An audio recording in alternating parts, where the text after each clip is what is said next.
Picture this, December 31st, 1979.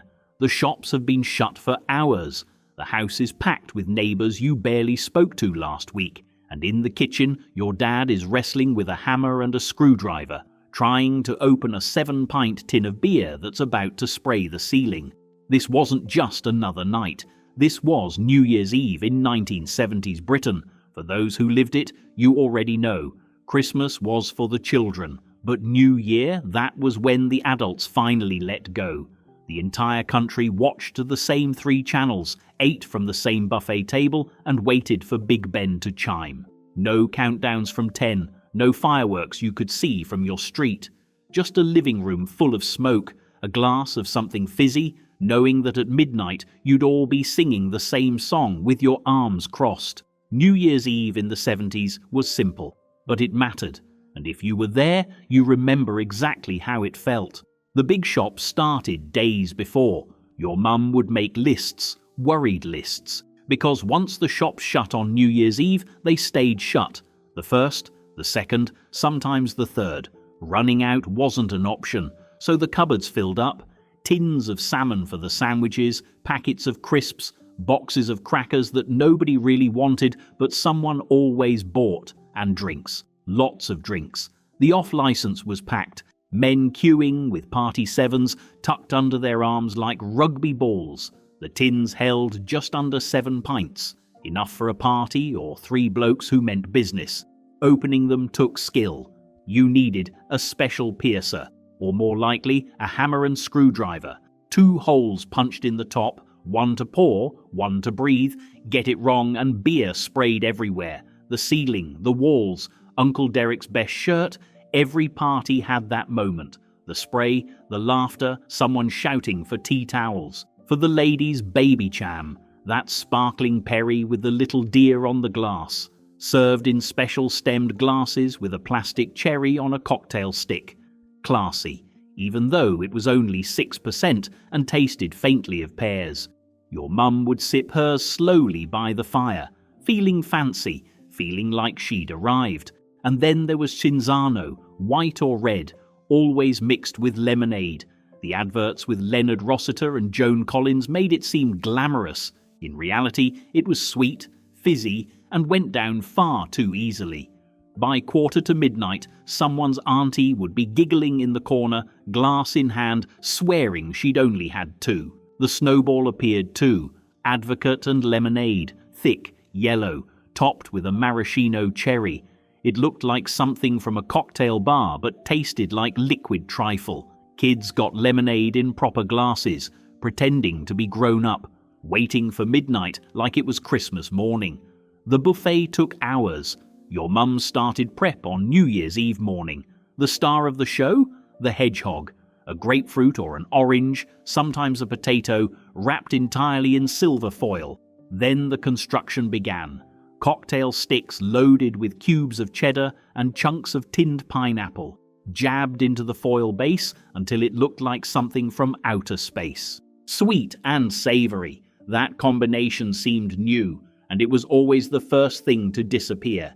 Kids circled it, grabbing sticks, leaving the pineapple, taking the cheese. By 11:30, the hedgehog looked like it had been in a fight. Then came the vol au vents, those little puff pastry cases filled with mushroom gloop or tinned chicken.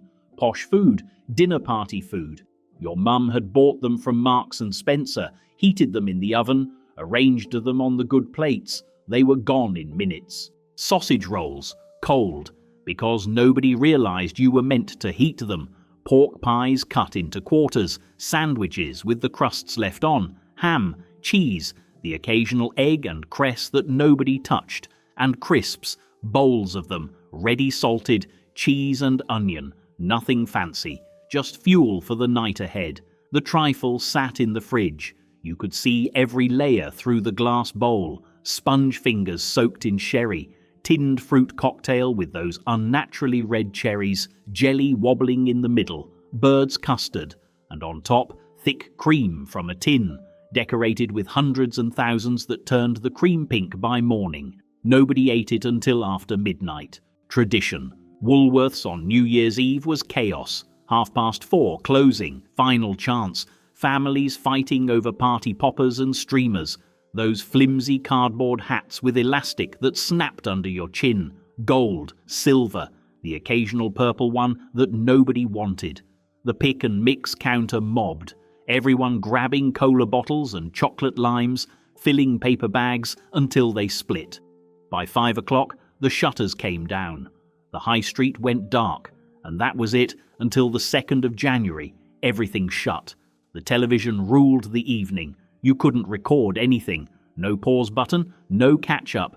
If you missed it, it was gone forever. So families planned. The radio times open on the coffee table, biros circling programs, arguments breaking out. Which film? Which variety show? By 8 o'clock, the nation was settling in.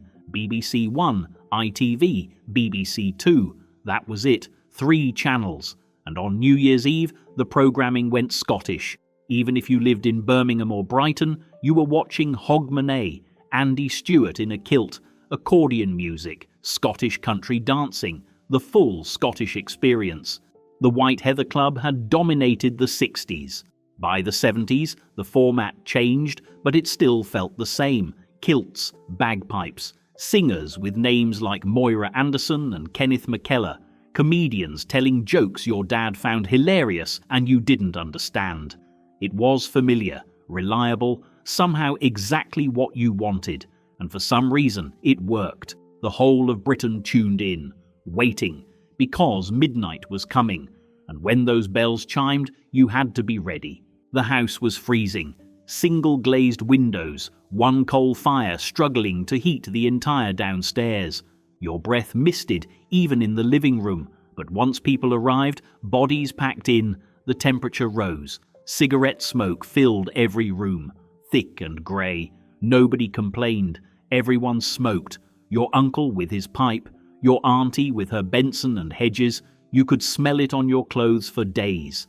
The front door kept opening, letting blasts of cold in, neighbours arriving with bottles, friends squeezing through, coats piled so high upstairs you couldn't see the bed, and nobody left until 3 in the morning. Because leaving early on New Year's Eve, that was worse than not coming at all. Some men slipped out before the night even started, just popping to the pub for a quick one, they said. Early doors, 1 pint to toast the season, 1 became 3, 3 became 5, and by the time they stumbled home, wobbling a bit, their wives were not impressed. But the pub on New Year's Eve was packed, every regular there. Decorations from 1965 still hanging. The landlord kept the fire roaring, pulled pints until his arms ached, and when closing time came, he didn't chase anyone out. Because it was New Year's Eve, some rules could bend. People talked, gossiped, laughter getting louder as the drinks went down. Your dad checking his watch every 10 minutes, getting nervous. Because if you missed midnight, if you weren't ready when Big Ben chimed, the whole night was ruined. The countdown started at 5 to 12. The television volume turned up, everyone gathering round, glasses refilled, the children allowed to stay up, rubbing their eyes, excited and exhausted. The presenter on screen explaining what was about to happen as if nobody had done this before. And then, the silence.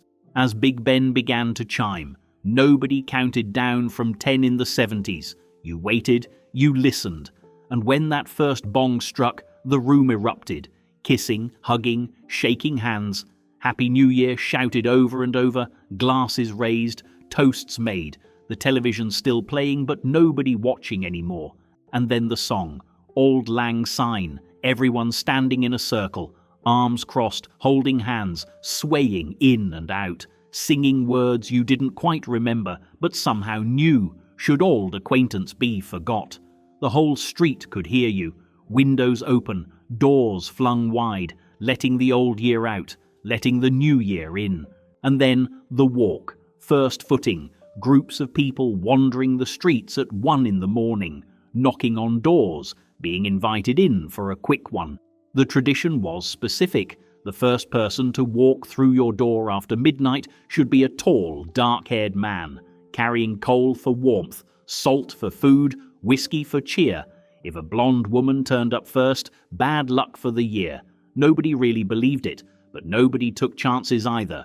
You'd end up in houses you'd never been to, drinking with people you barely knew, eating leftover buffet, sitting on strangers' sofas, talking until 3, 4, 5 in the morning. Nobody cared about the cold, nobody felt tired, because this was New Year, and you didn't waste it. New Year's Day arrived grey, silent, the streets empty, curtains closed, everyone nursing hangovers and vague embarrassment. Nothing was open, no shops, no buses, maybe a church service for the brave, but mostly Britain stayed indoors, recovering.